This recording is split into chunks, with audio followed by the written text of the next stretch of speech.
Netflix has just announced that they are getting into the video game industry. And before everyone starts totally freaking out about this news and think that they are making some giant pivot, I think we should talk a little bit about the scale of this and all the questions that have been raised as a result of this news.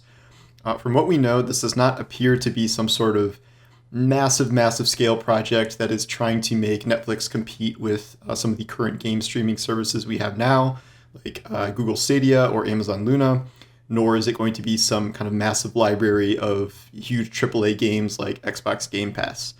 From what we're hearing from kind of the early reports of what this is meant to be, they're describing it as a smaller version of Apple Arcade, which is Apple's subscription service that has a lot of kind of more premium level mobile games. So not as much the free to play things, the microtransactions, but kind of more focused, it's often narrative driven, higher quality mobile games that you may not buy independently, but you may buy with a subscription.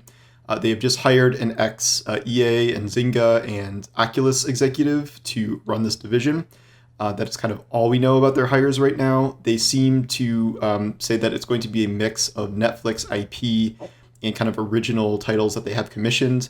That implies to me that this is probably not going to be a very huge selection of games, and these are going to be kind of smaller scale, mobile-focused games. And this idea raises a lot of questions based on, the implications of Netflix getting into gaming, which is much separate than streaming.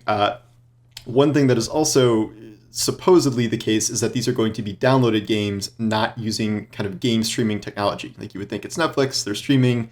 You'd be like streaming these games, which does exist now, and yet all indications seem to say that these are downloads. And that means you would like only use your mobile devices for these, at least at first. So these would be games that you would have to download via Netflix onto your iPad or your phone or whatever.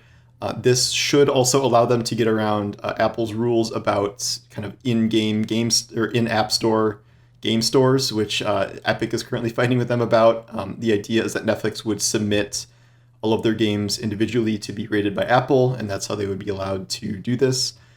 This does sort of raise questions about what types of games these would be. Would these be games that have additional purchases within them? Because that is obviously a big staple of many mobile games, and you don't see too many mobile games without some sort of kind of additional microtransactions, which is how a lot of them make their money. Netflix may not do that. They just kind of might see this as a value-added proposition. The idea of this entire concept is that they just want people to stay on the app longer. So instead of, you stream a show and then you want to switch over to play one of your many games on your iPad, the idea is that you would play a Netflix game instead, which would keep you in the app. The question is, of course, is if they can make games that would keep you in the app, which is kind of its own level of question. We've only seen Netflix venture into the space a couple of times. They did like a retro-themed Stranger Things game that was actually kind of okay, but I would imagine kind of their games would be more along these lines. We are not talking about something right now of Netflix kind of creating their own, big first-party studios to start pumping out, high-budget games based on Netflix IPs.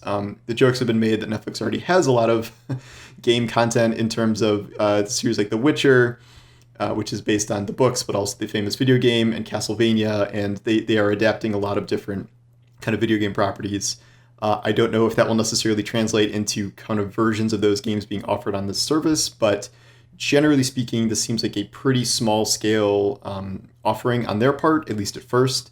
The long term, sure, maybe Netflix has designs on kind of encroaching on some of the bigger, gaming giants. But as we've seen from even, some of the biggest companies in the world, Amazon and Google, starting up your own, first party development for video games and really kind of diving into that space is extremely hard and carries a colossal amount of risk to it, kind of no matter how many people you hire, no matter how much you spend on it. And Netflix already spends, hundreds and hundreds of millions, if not billions, on content every single year.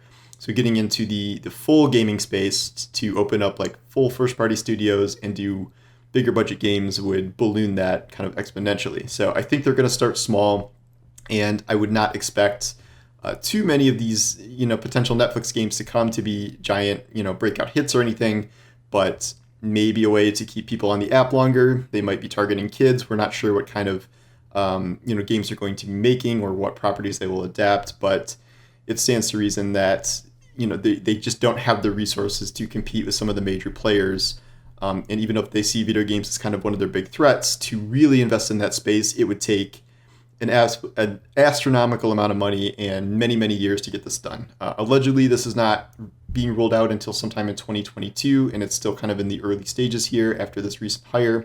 So we'll have to see what happens. But I'm looking forward to seeing what they do with it. I just don't think people should kind of overestimate the level that we're going to get here. And this is not going to be essentially, Xbox Game Pass within Netflix or anything. I think it's going to be much lower scale than that, but I guess we'll see what the future brings.